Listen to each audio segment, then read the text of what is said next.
Dante was a poet in the 14th century. He wrote the poem Inferno. And Inferno describes the 9 circles of hell as conceived by Dante. In your program, you're going to find this Christian tract called Holy Joe. How many of you seen this before? Has anybody seen it? Got one? A few. I bought these tracts because this scared the snot out of me.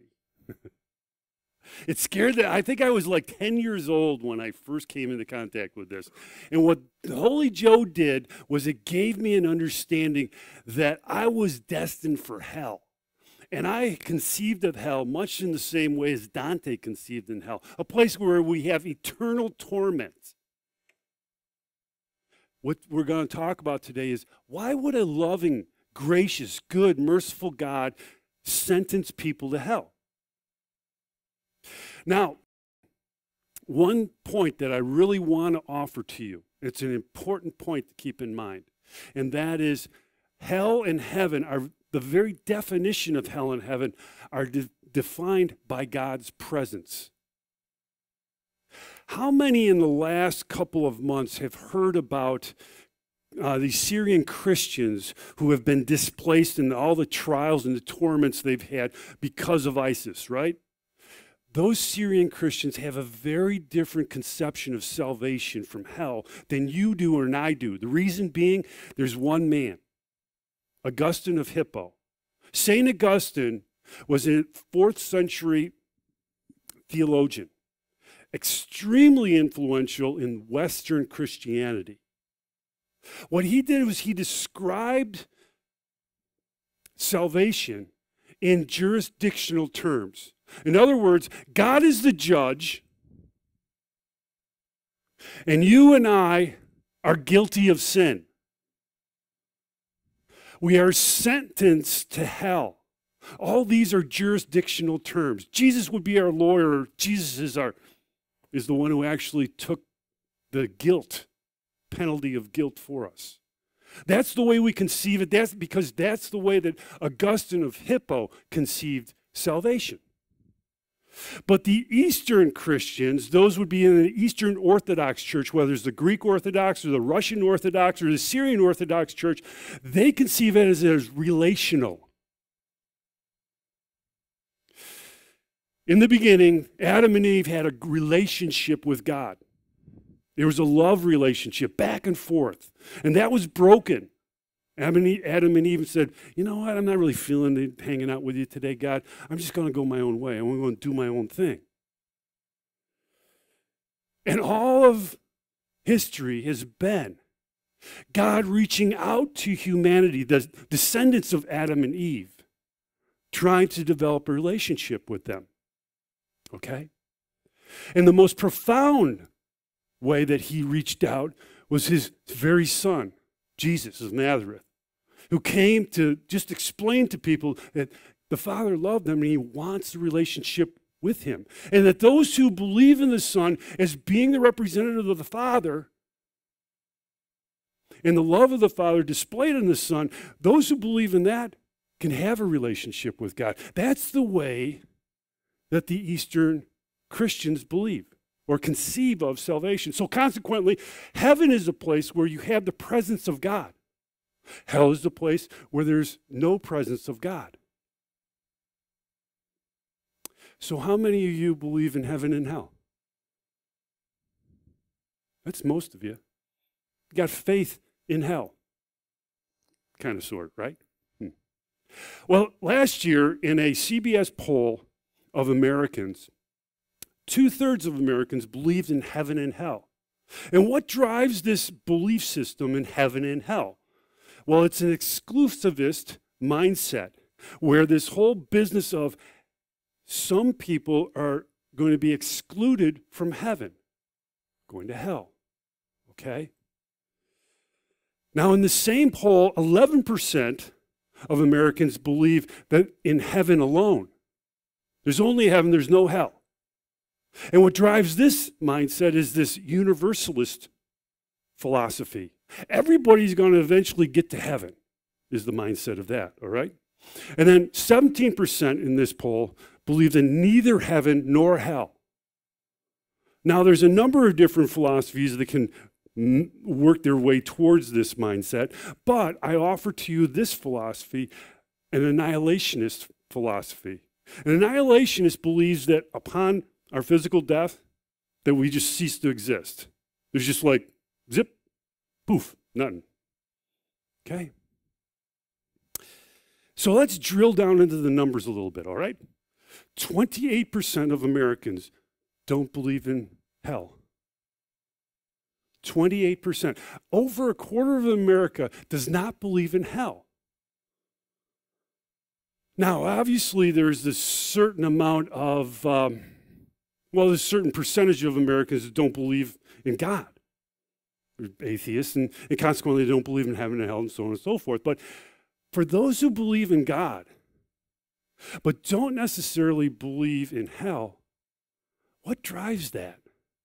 What drives that bus of thinking? I submit to you the idea that hell proposes problems if we understand God. In the way we understand God, we understand God as having two overarching natures to him. One is loving and merciful. The other one is just. God is fair. Okay? So, hell wars against God's just nature in this sense. How can a God who is just sentence people to hell who never heard the gospel message? Who never had the ability to be able to express, I don't want to go to hell. I want to have a relationship. How can God, a just God, do that to some people who never had that opportunity?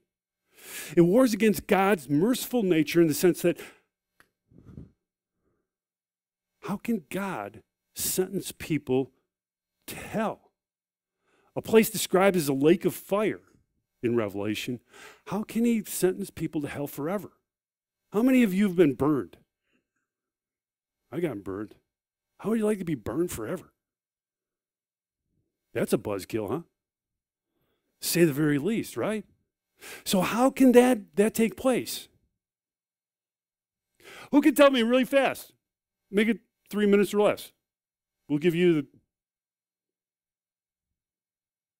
Well, I can't either, so I guess that's it. So how you doing? How about them Bills? Yeah. We need somebody to explain this for us, right? N.T. Wright to the rescue. Who of us knows N.T. Wright? There's a mix raising both hands. N.T. Wright is one of these pointy heads. Okay, he used to be a pointy head in the sense that he was an archbishop of Durham in England, the Anglican Church, Church of England, okay? But he put down his pointy head as far as the archbishop's cap in order that he can be a pointy head as far as a theologian is concerned. N.T. Wright is probably one of the most important theologians in the late 20th and early 21st century. He gives us a different perspective as far as hell. What Wright is really saying is that hell is more a mindset. It's really more a mindset than a material reality. It's a mindset more than a material reality. Now, if we come to conceive this and take what Wright is saying and affirm that and buy into that, we need to buy into two things, okay? The first thing is we need to buy into the idea of free will, that we actually have, as people, we actually have the ability to choose for ourselves our own path that we want to go. Okay, that's the first thing we need to buy into. The second thing we need to buy into is the idea. I lost my train of thought. The idea, still working on that. It just affirms that I'm not as smart as N.T. Wright. Oh my. No, the idea that the Eastern Christians are right in the way they understand relationship with God is salvation in and of itself. So hell is more of a human choice than a criminal's cage, if you will. All right? It really implies that relationship is the key. So if placate me. Say that we tease this whole business out, okay? And we tease this out with the idea that, well, we can dumb it down to people like me. What we're going to do is we're going to try to describe salvation from hell in terms of social media, okay? Does that work? So we work with the idea of salvation, all right? The inaugural event of salvation, the born-again event, okay? As in terms of Facebook, all right? So I Googled who is the person who has the most Facebook friends. And I came up with the name Michael Hibbert. Michael Hibbert has 8,924 friends on Facebook. I think I've got 30. And that's pushing it. It's like my dog got Facebook. Anyways, in essence, what Michael Hibbert did is he sent out friend requests to at least 8,924 people. That's a lot of friend requests. Now, obviously, he would have sent it out to more than that because there's people like me who just says, you know what, I'm not really going to respond to that. And there's people who are going to respond negatively. I'm not going to be your friend. So there's actually more than 8,924 friends that Michael Hibbert would have sent Facebook friend requests for. But he at least got 8,924 who responded back to him, yeah, I want to be your friend. So let's look at it from the terms of God. God sends out a friend request in the form of Jesus. I love you dearly, I want to be your friend. And we respond to that in faith. And when we do, we become friends. That's the inaugural event. That's the new birth event, okay? All right, you with me thus far? Good. Not even talking in British accent. That's a good thing. So let's talk about sanctification because salvation is more. It's a process. It's not an event. It's a process. It's not an event. So let's talk about the idea of sanctification, becoming more like God in as far as our thinking is concerned. And we use Twitter for that. Okay, so as far as Twitter is concerned, President Obama has 2.5 million people who are Twitter followers of his. There'd be like 2.5 million people who would be like his friends if he sent out friend requests to all those people. You follow me? Placate. Shake your head. Okay. So let's say, well, President Obama has these Twitter followers because these people value what he has to say as far as his Twitter. You know, his tweets. You know, we need to have a nuclear deal with Iran. Oh, yeah. Okay? You follow me? You tracking with me? Okay. So let's say that God sends out a tweet. He's got his take on a tweet, okay? Love your enemies. Now, Pat's going, you know what? John wasn't nice to me today, so I'm not feeling that one. I don't think so. Yet, comrade. Okay? Let's say Nick gets the same thing. And he goes, I'm feeling it. That's cool. That's awesome. I'm going to retweet this out to my friends. And I'm going to say to them, you better listen up because this cat knows what he's talking about. That's what sanctification is all about. It's all it is. It's just being a Twitter follower, listening to what God says, and affirming. There's sometimes we affirm it. There's sometimes we say, yeah, comrade, I'm not feeling that right now. Because we all have our own opinion. We have our own way of going about things, right? Some things we say yes, some things we say no. So that's sanctification, when we come to the place where we continue to work on the process of becoming and thinking more like God. That is what sanctification is all about. So let's talk about glorification, because glorification is like this mysterious term. It's a mysterious term in the sense that we become like Jesus, completely like Jesus, like nothing else. Nothing else involved with the thing. We're just like Jesus, like a clone. What's that all about? Well, let's put that in terms of a text, because I like the text.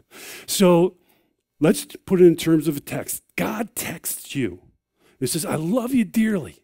I love you absolutely dearly. I want to spend all of eternity with you. But I love a whole mess of other people too.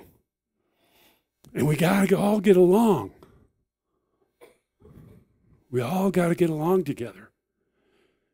And you know how people kind of get along together.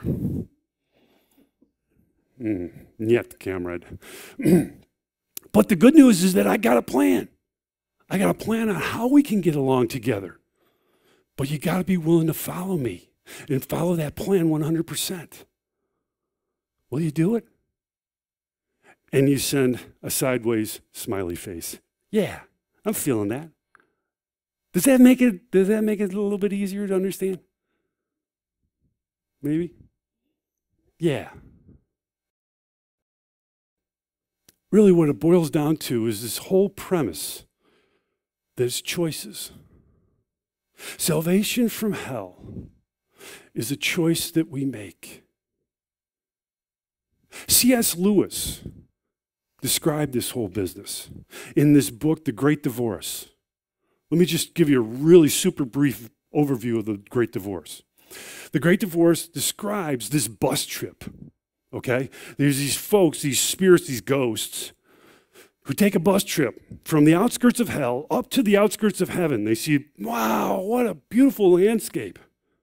It's just like kicking landscape, and you got gold roads and harps and everything going.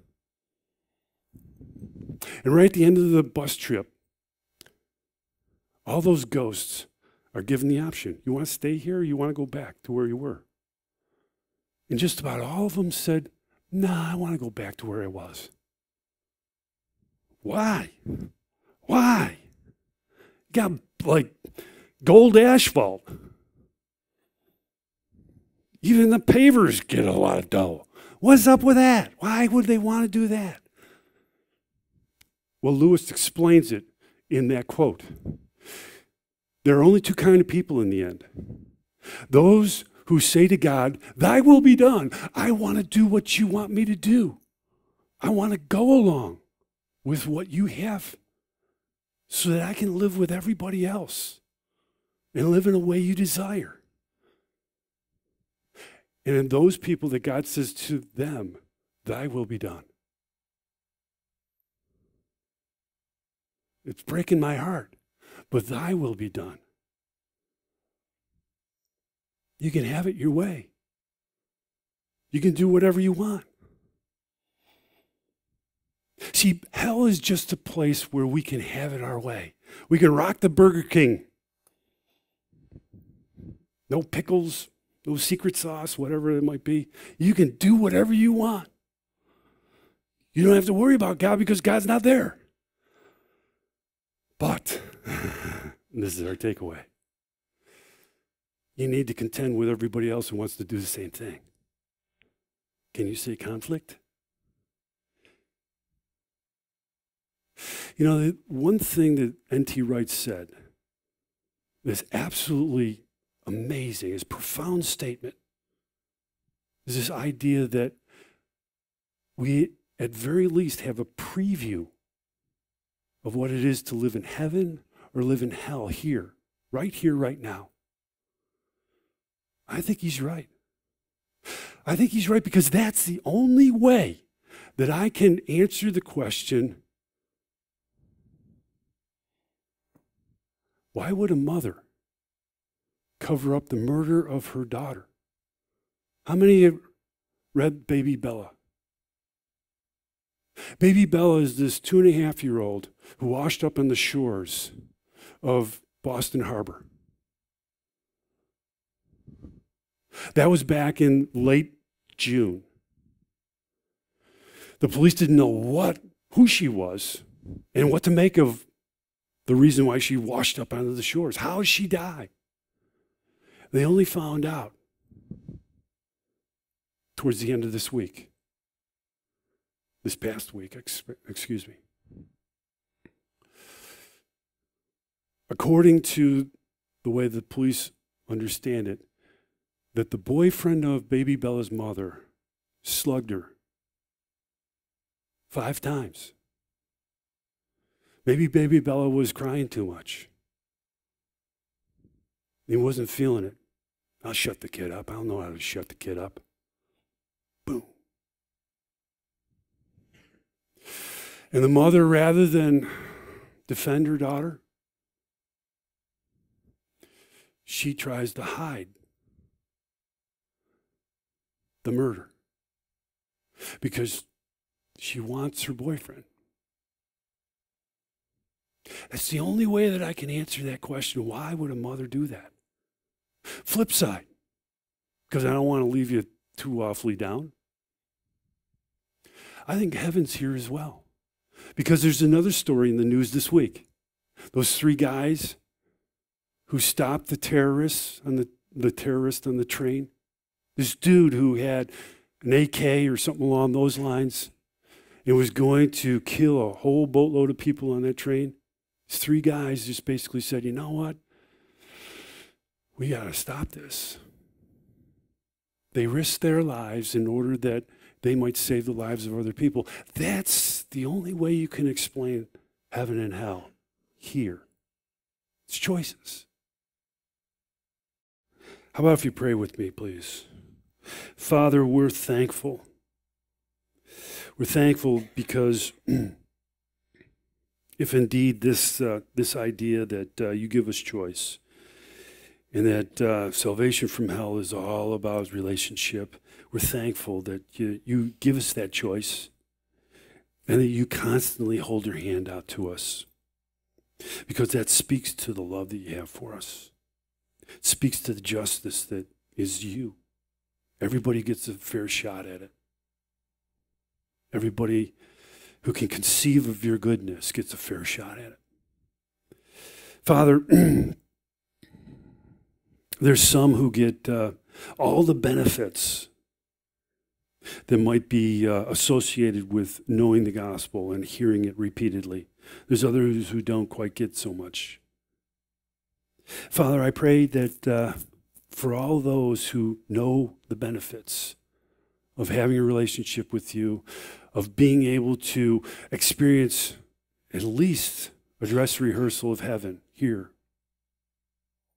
that we might explain that to the best of our ability to others. Help us to help others to know you, to know your goodness, to know your graciousness, to know your love. I ask in the name of Jesus. Amen.